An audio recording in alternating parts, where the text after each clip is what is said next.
Good day everyone. My name is John Paul P. Tagle. I Bachelor Science Hotel Management 1E. A student.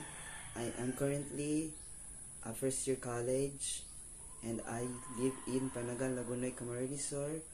Today I will be sharing some practical lesson I learned from our subject and how this lesson can be applied in my daily life.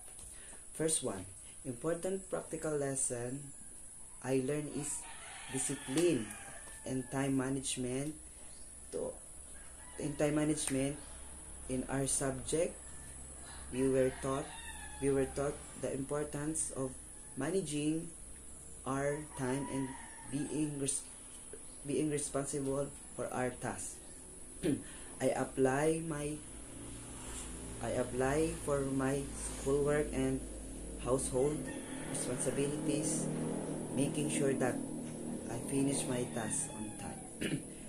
Second, I learned the value of teamwork and cooperation.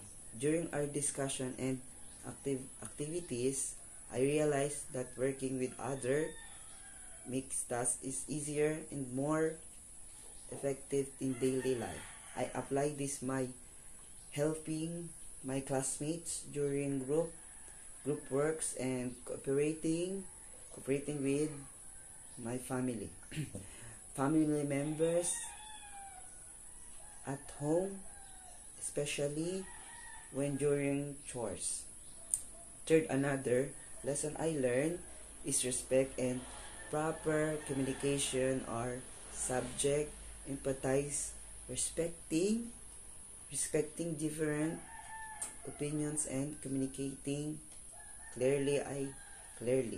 I practice this by listening carefully when others are speaking and by expressing my thoughts politely whenever it's school, at home or with friends. Thank you.